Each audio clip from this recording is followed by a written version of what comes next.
our movie in this special film festival with this special audience, with a lot of friends from Brazil. Is, you know, after this so hard period in my country and in the world with this COVID things and with this government in my country, is, you know, it's a big honor to show this movie about tolerance, about love, and Oh my Goodness.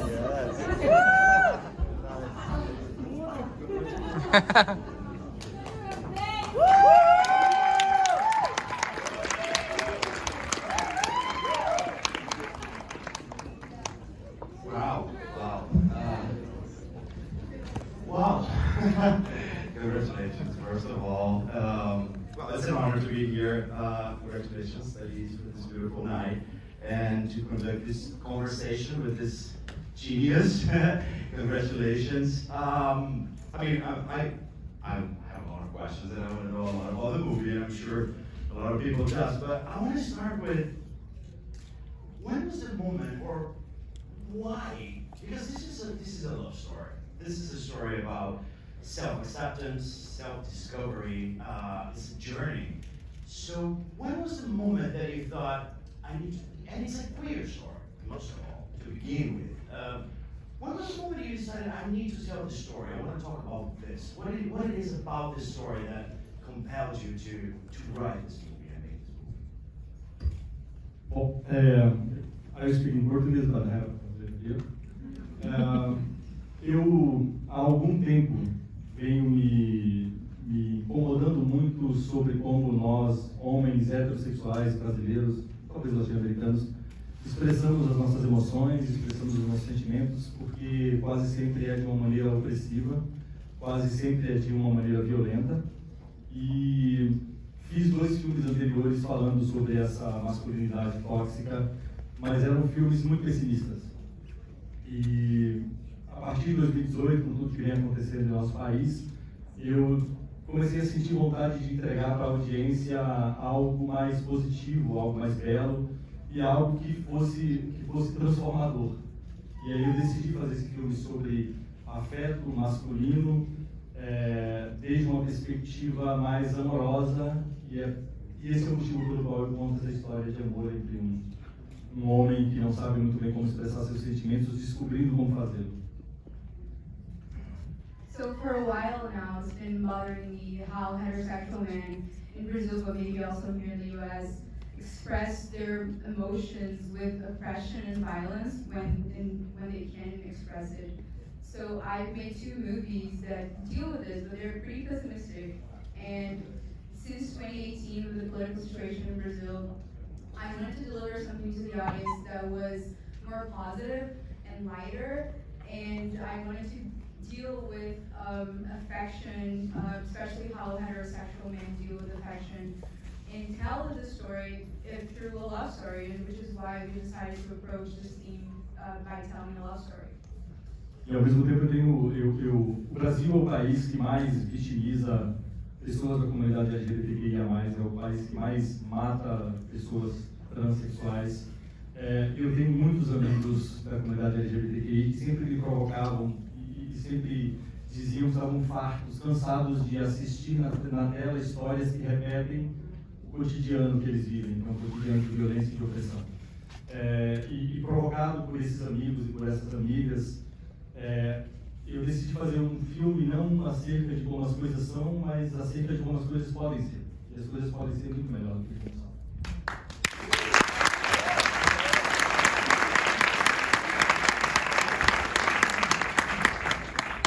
So Brazil is a country that kills the most LGBTQIA people, and I have a lot of friends who are a part of this community and are just exhausted of stories that kind of repeats the daily oppression that this community has to face.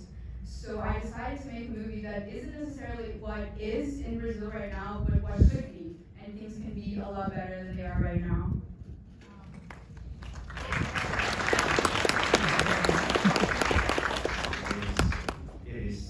It's really important to talk about this because we have a leader, we have a president that really said that he'd rather have a dead son than a gay son. And so making a movie like this is not just a statement, but it's also an act of resistance. Like to say, it's something that we, as artists or everyone, we need to talk about this. And I have a feeling, I've been living here in Los Angeles for 2 years, I have a feeling that when you talk about Brazil, everybody has this concept or this idea that in Brazil things are, everybody's free and that there's no hate crimes against the LGBT community, against us, and the reality is completely different. So thank you for bringing us in the spring in such a beautiful and positive way. I have a question about the casting. When you write a movie like this, because I mean, I see these characters and they are these characters, such a beautiful work, two beautiful actors, but when you write this movie, do you have them in your mind when you did it, or you just, how was the casting process? Did you already work with these actors before? I know Pedro you didn't, but how was it, when did you cast them? Para mim, o processo de casting era muito importante encontrar, principalmente o ator ou atriz que fizesse a personagem de Sarah Robson. Para mim era essencial que fosse alguém da comunidade LGBTQI, que fosse uma ator-atriz queer, que fosse uma ator-atriz de gênero fluido como a personagem. Eu não queria que essa personagem fosse vivida por um grande, um belo e talentoso ator heterossexual. Acho que o filme não teria sido feito se eu não tivesse encontrado Pedro Fazanado. Então foram muitos meses de pesquisa de casting para encontrar essa pessoa que é como Sarah Robson, que é uma pessoa que prefere não se denominar como ele ou ela, ele transita, ela transita. E o aparecimento de Pedro trouxe para esse filme muitas camadas, principalmente no que diz respeito à atitude de Sarah Robson, à atitude altiva de Sarah Robson, a atitude de alguém que enfrenta, de alguém que com muita sabedoria não se rende à opressão do outro. E no caso do Antônio Saboia, ele que encontrou o filme, na verdade. Ele ouviu falar desse filme, desse roteiro, e ele me procurou pedindo para ler, e quando leu eu disse, eu sou o cara, e aí eu falei, então prove. So it was very important to me that the actor that played Sarah/Hobson was a member of the LGBTQ community, a queer actor. I wanted someone who was gender fluid, just like the character, not a heterosexual actor to play this role. And this was a must for me. The movie would not have happened without finding someone like Pedro. So it took months to find them. And it was important for me that it was a non-binary actor. And with Pedro brought to the project a bunch of layers to the character, especially the confrontational attitude and the idea that the character would not let herself or themselves really be oppressed. And in terms of Antônio Saboia, who plays Daniel, he found the movie actually. He heard about the project, he asked to read the script, and once he did, he told me, I'm your man, and then I had to prove it. And then that's how they got involved in the project.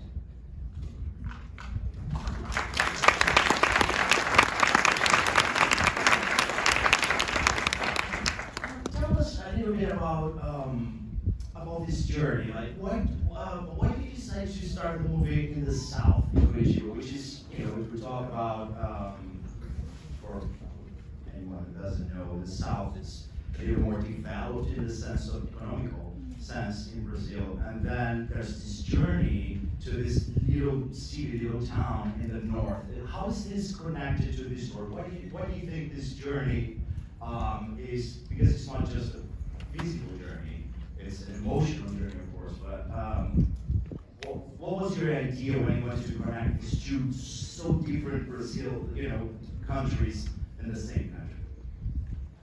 Para mim era muito importante mostrar o quão diverso é o Brasil e o quão diverso são as pessoas. Esse é um filme de encontro, esse é um filme de tolerância e por isso para mim era muito importante que não apenas os personagens fossem muito diferentes entre si, mas os lugares de onde eles vêm também fossem muito diferentes entre si.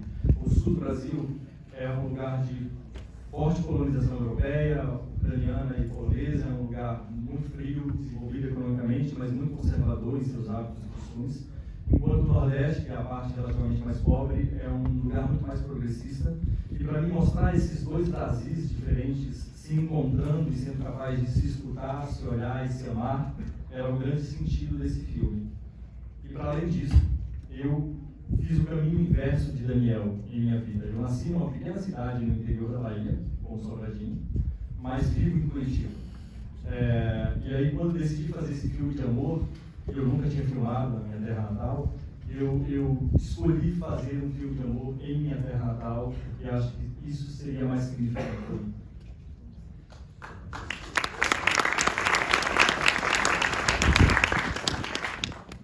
It's really important to me to show how diverse not just Brazil is, but also how diverse the people in Brazil are. At the end of the day, this is a movie about encounters and about tolerance. And the characters not only were supposed to be very different, but it was also important that their places of origin were also very different. So the south of Brazil has a stronger presence of European colonization, and it's a place that's a lot colder and a lot more conservative. Whereas the northeast, where the second half of the movie plays, is a lot more progressive. So I wanted to bring these two Brazils, and through a love story, and just by the virtue of bringing these two Brazils together and show how they can listen to each other, how they can love each other. That was the reason why we chose such different places. And also, I made the journey that Daniel made, but the other way around, because I was born in a small city in Bahia in the northeast, and then made my way to Curitiba. So making a love story and a movie about love in my hometown felt a lot more meaningful to me.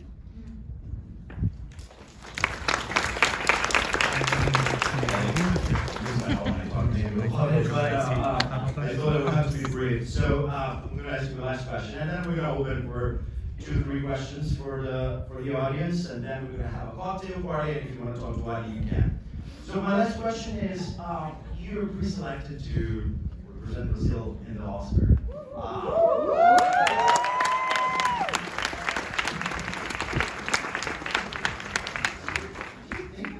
Something that, like, is it a thing for you? Is it a pressure somehow? Or is it just, it's how do you deal with this? How do you feel about it?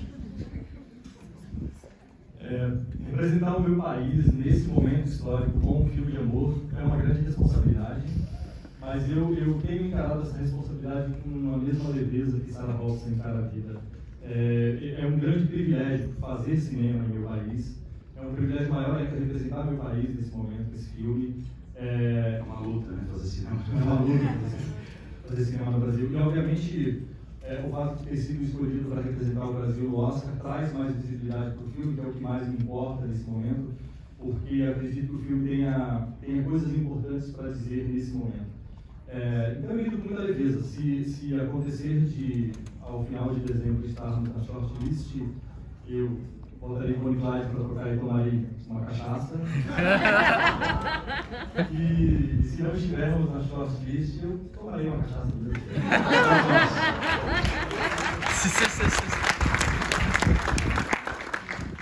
So being chosen to represent Brazil at this particular moment in time with a love story is very meaningful to me. And it's obviously a responsibility, but I'm dealing with it in a very light way, just like Sarah deals with life in our movie. It's a privilege just to be able to make movies in Brazil. It's actually more like a struggle and a fight to be able to make movies in Brazil.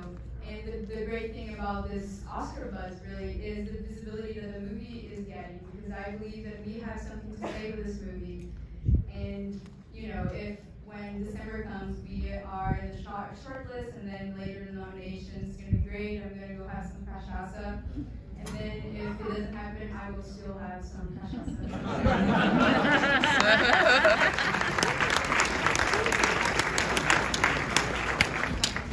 All right, does anybody wants to ask something? Okay, we have a person there. Do you think you can speak up, or you need a microphone? Yeah, no. All right. A minha pergunta é sobre o significado da música. Obviamente, Totally Close to the Heart bateu no momento que eles se encontraram, começaram a tão linda e também fechou o filme com a música. Claro, podemos talvez, né, ler o fato de que o título da música, Eclipse, né, uma coisa que acaba sendo duas em uma, se unindo, uma hora se mascarando, outra hora não. Então eu queria saber a que momento do projeto, da produção, do desenvolvimento, que essa música clicou para você, se ela era fundamental ou se simplesmente como você conseguiu os direitos. My question is about the meaning of Total Eclipse of the Heart to the movie. You can read into the, I guess, symbolism of the eclipse, two things becoming one and timing itself sometimes, and at which point in the process that became a part of the film. Essa música apareceu no filme quando eu estava escrevendo a cena em que Daniel e Sarah se encontram pela primeira vez no bar. Para mim era importante que esse encontro... Esse filme é um melodrama brega, rasgado, e ele se assume assim. E para mim era muito importante que esse momento do encontro entre os dois fosse embalado por uma canção de amor. Eu era adolescente nos anos 80, era adolescente nos anos 90 e dancei com algumas garotas ouvindo Total Eclipse of the Heart. Eu me apaixonei por algumas garotas ao som de Total Eclipse of the Heart. Então, quando eu estava escrevendo a cena, essa foi a música que me veio à cabeça e ela esteve lá desde sempre. A gente só precisou encontrar o dinheiro para pagá-la. So this song came to mind when I first wrote the scene where Daniel and Sarah meet. It was important to me. This movie is a melodrama and it's brega. I don't know how to translate brega. Tem uma palavra. Tem outra palavra. Yeah. Okay, so I forgot. it was important to me that this encounter, their first encounter, was narrated by music too. And I was a teenager during the 80s and the 90s, and I danced with a lot of girls and probably fell in love to the sound of Total Eclipse of the Heart. So when I was writing the song, this song came to mind. So it kind of has always been there. We only lacked the money to pay for it.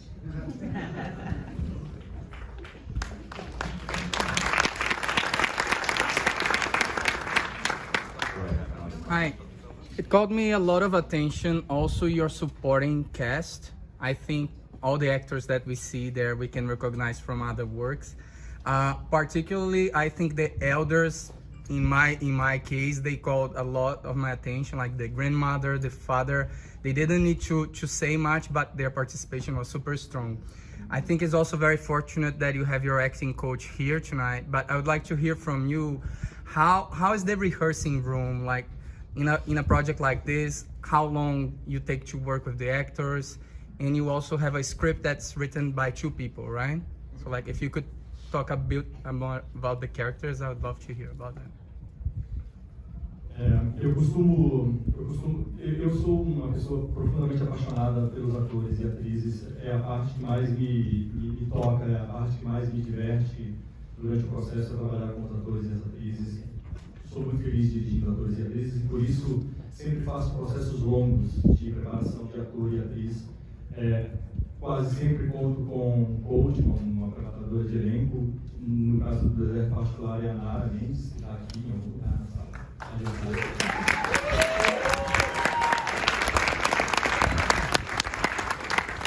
Com muita sabedoria e delicadeza me ajudou a conduzir essas pessoas até elas encontrarem os personagens. E a gente trabalhou durante quase 2 meses com esses atores, especialmente com Antônio Saboia e o diretor Fazanaro.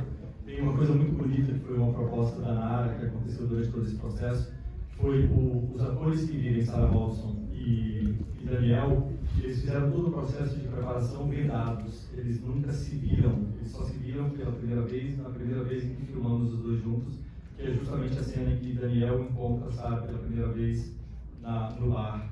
E eu acho que vem muito desse processo, o apaixonamento que a gente vê no rosto de Daniel quando ele sabe pela primeira vez.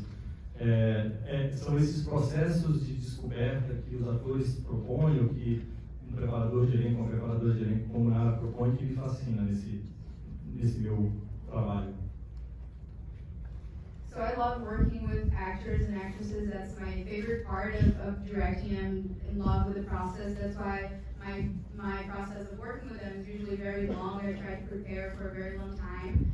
And we were lucky enough to have Nada, who was the acting coach and is here in the room today, to help us with that. And the process took about 2 months, and mostly we worked with Antônio Saboia and Pedro Falsonaro. And one beautiful thing, one of the many that Nada contributed with, she suggested that the actors do their entire preparation while blindfolded. So the first time that Daniel meets Sarah Robson is the first time that Antônio sees Pedro. And I think that you can see that just by the look in his face, how in love he looks and how surprised he looks. And things like that, like little methods such as these, really fascinate me and make me really enjoy working with actors. Thank you.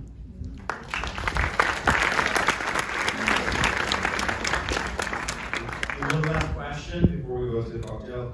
Tell us. Primeiramente, belíssimo filme, parabéns. Eu queria entrar um pouco no assunto de cinema queer. Você comentou um pouco do que você queria trazer, conversando com muita gente, queria trazer uma perspectiva diferente. Eu achei isso muito bacana, porque eu acho que hoje em dia a gente se encontra no meio de que é importante a gente mostrar o lado negativo para criar awareness, mas acho que é importante a gente também normalizar. E eu queria entender como foi o seu processo de desenvolver a história para ter certeza que estava contando uma história honesta. Então, como foi o seu processo de roteiro, de consultoria? So mainly I ask about queer cinema and understanding a little bit more his process of wanting to tell a truthful story within queer cinema and how, using consultation or just telling an honest perspective from the character. Eu acho que eu e o roteirista dessa história formamos uma bela dupla para contar essa história, porque eu sou um homem heterossexual, criado sob a lógica heteronormativa, que está contando a história de Daniel, e o Henrique, que é o meu roteirista, é um homem gay, nascido numa pequena cidade como Sobradinho, e essa troca entre nós dois para criar essa história e esses personagens foi muito rica e profícua, e estávamos o tempo inteiro questionando e aprendendo um com o outro. Para além disso, esse roteiro foi escrito ao longo de 5 anos. Ao longo desses 5 anos, nós contamos com consultoria de 2 pessoas trans. E um pouco antes de filmar, eu fiz uma leitura pública do roteiro para mais de 60 pessoas. Muitas delas fazem parte membros da comunidade LGBTQIA+, que fizeram uma série de inputs, de questionamentos e de ponderações. Eu exercito muito isso da escuta, sabe? De troca e de escuta, porque eu acho que a partir da escuta a gente consegue exercer de maneira prática a empatia.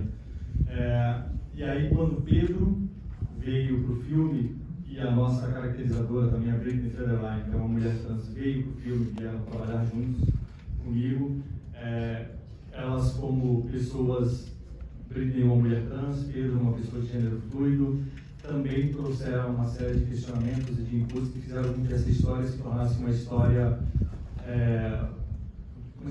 real e não uma história imaginada por alguém que não participa daquela comunidade. So I believe that my co-writer Henrique and I made a really good team to write the story because I'm a heterosexual man raised in the same form as Daniel. And Henrique is a gay man from a small town just like Sobradinho. And so our entire writing process was a very, very much an exchange of ideas. We were often questioning each other and learning from each other. It took us about 5 years, the process of writing the script. And in addition to that, we had script consultants. We consulted with 2 trans people. And before the movie was ever shot, we had a public reading of the script. And a lot of our audience members were members of the queer community, and they were able to add insights, give us notes. And I'm a really big listener. I really think that listening is fundamental, especially when writing a story. And when we started shooting, Pedro, who identifies as a non-binary folk, as well as someone else in our team who identifies as a trans person, they brought, just by joining the team, they brought different insights and inputs. They questioned the script, and all of that helped us tell a real story, a story that felt real rather than just a story written in a fictionalized universe. You said it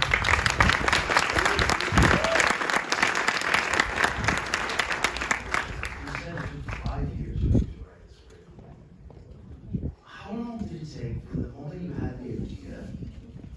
to the moment you finished editing? Foram praticamente 6 anos de trabalho nessa história, mas a demora foi muito mais para levantar os fundos, os recursos para fazer esse filme, o que é ruim, mas por um lado nos dá mais tempo para lapidar a história, para fazê-la mais densa, para fazê-la mais consistente. So it was about 6 years total. What it really took the most time was raising the funds, which was bad, but also it gives us time to polish the story and make sure that, you know, you're telling according to our vision. All right.